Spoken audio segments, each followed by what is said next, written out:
I wanted to come back to this topic about the short film that was released with the CGI dinosaur in the General Assembly Hall because we really didn't get a chance to break this thing down. And there are a couple of things that I noticed that I want to address here. Understand that this is the first time the UN has done this. Think about that. And think about why would the UN take the time and resources to produce such a short film? What would be the purpose of this? Well, this of course is a message. And I think most people would be under the impression that this is a message to the world. But the question I have is, who is this message really from? And who is it really for? Well, it's from the UN and it's for the world. I doubt that. First of all, the UN is not in the business of making films. It was, of course, commissioned to be made for the UN to present. United Nations Don't Choose Extinction by Murray Butler and Framestore. Framestore Pictures, director Murray Butler, and the Framestore Creature VFX team resurrect a 70 million year old Utah raptor, voiced by Jack Black, to deliver a message about the dangers of fossil fuel subsidies and their contribution to our own extinction. Timed to air ahead of the COP26 Climate Change Conference in Glasgow and driving viewers to don'tchooseextinction.com. The spot was created for the United Nations Development Program through Activista in Los Angeles. Now, I have tried to find out if anyone else has taken this video to break it down. Well, I break down as to the things that stood out. And there are several people who have discussed this, and they share some insightful information and opinions. I looked at this thing closer, and I have to say there are a couple of things that got my attention. So let's get into this, because sometimes messages like this get misinterpreted, whereas people think it is a plea to the world, but to me it comes across more like a warning.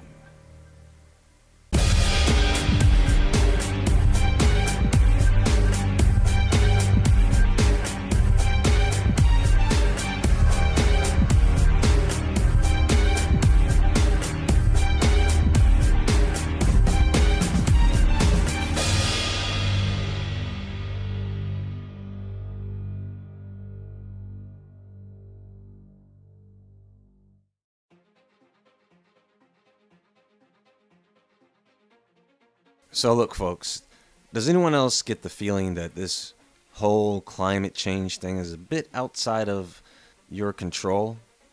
I mean, I don't know what they want us to do, except die. I mean, honestly, because I'm going to point something out to you guys, and this did not sit well with me at all. It really bothers me when governing bodies like this want you and I to teach our children what they want us to teach them. It really bothers me. Anyway, they wanted to use this commercial or film, whatever you want to call it, to drive traffic to a website called don'tchooseextinction.com.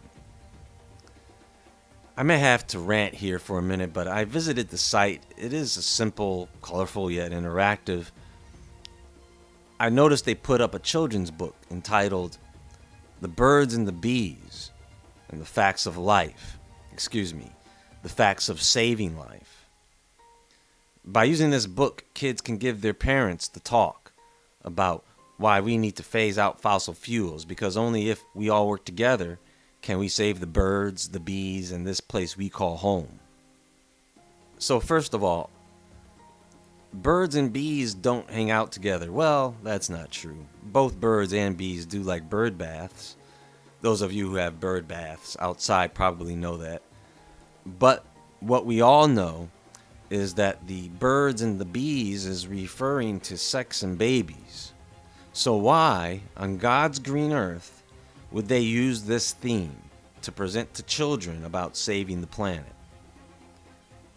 What does having children have anything to do with saving the planet? Oh. The book is about how birds and bees help in producing food in nature to be consumed by humans, and how we smoked up the planet. They basically want to educate your kids about how CO2 is bad. I know they don't want you guys to have any more kids. So, moving on. So when breaking down this film, there is something that stands out above everything, including the dinosaur. And that are the blue lit name placards that all say United Nations or don't choose extinction on them. But there are a few countries in there that they didn't completely blur out on purpose. And the countries I could make out are Mexico, Nicaragua, Kiribati. So let's take a closer look at what is going on with those countries, shall we? Climate change. Mexican president slams COP26. Hypocrisy. Published November 4th. Mexican President Andres Manuel Lopez Obrador Wednesday slammed participants in a major UN climate summit for their hypocrisy, accusing them of failing to address the root cause of the crisis and pointing to their use of private jets. The world's top business and political figures are gathered in Glasgow this week for COP26, which is aimed at forging an ambitious new climate agreement. But Mexico's leftist leader, also known as AMLO, dismissively compared the summit to the World Economic Forum in Davos, Switzerland, known for its eye-watering prices and elite chin-wagging. These summits resemble those in Davos, says Lopez Obrador, among the heads of state who choose not to attend COP26, describing WEF attendees as technocrats and neoliberals. Okay, so that's Mexico. Nicaraguan exiles sink roots in Costa Rica as Ortega set for re-election. Published November 7th.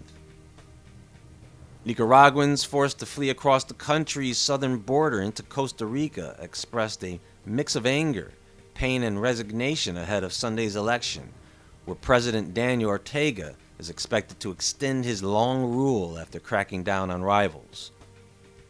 Is this creeping you guys out yet? Here's what's going on with Kiribati, which is an island nation in the Pacific Ocean, which is why many of you may have not heard of it. A Note's Ark, the sinking island of Kiribati, published also November 4th. The president of a sinking Pacific island nation became a leading voice in global climate change diplomacy. By the end of this century, the Pacific island nation of Kiribati will cease to exist, disappearing beneath an ocean rising ever higher as a result of climate change.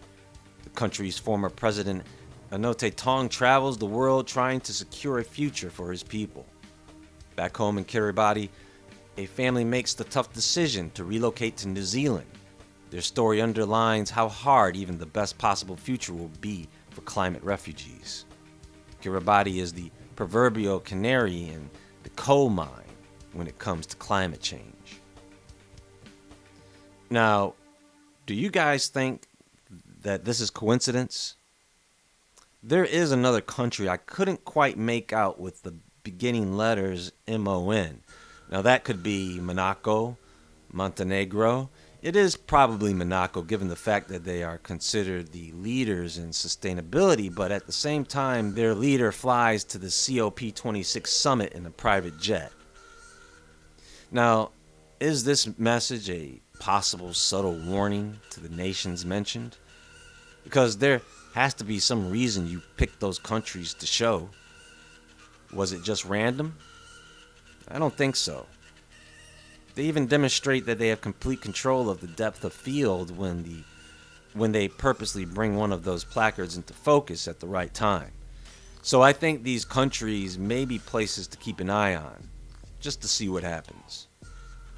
You know, I do tend to believe that sometimes people may place messages into media by spiritual influence, whether that influence comes from the good side or the bad.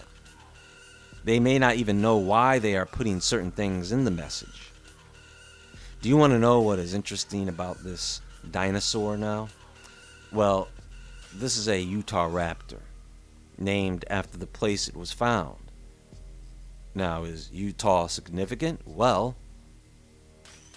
a Republican in Glasgow, Conservative Climate Caucus founder Republican John Curtis looks to bring GOP up to speed. Given that former President Barack Obama entered the U.S. into the Paris Climate Accord only to have his successor, Donald Trump, reverse course and pull out of the agreement, and that President Biden's ambitious climate proposals have received no outward GOP support, it can be tempting to think that no Republican lawmaker is concerned about climate change. But Republican John Curtis of Utah bristles at that perception. The founder of the Conservative Climate Caucus, which has over 60 members. Curtis is attending the conference known as COP26 along with a small delegation of other Republicans. And unlike 2015's Paris Climate Summit, when Senator Jim Inhofe of Oklahoma was the sole attendee from his party and who came ready to dispute that climate change was a problem that needed solving, Curtis is upfront about the urgency of lowering greenhouse gas emissions, just like the dinosaur. Now, what's going on in the state of Utah? Take your pick. There's a whole lot going on over there right now. Just go read the news about what's happening in Utah. What does this all mean? Well, the message is don't go extinct. And if we keep our eye on these places and people, we may have that revealed to us soon. Or we could just take the message at face value and leave it at that. It could be nothing at all. Just coincidences. Or I could have stumbled onto something I shouldn't have. On that note, there is more to come. I'd like to see your thoughts on this one. Do you see what I see? Do you see something different? Something that I missed? Let me know in the comments. Until next time, folks, be sure to visit woodwardentertainment.com and the Woodward Entertainment Store. Let's get our week started right, shall we? God bless, and everyone stay awake, stay aware, stay safe, and I'll talk to you all soon.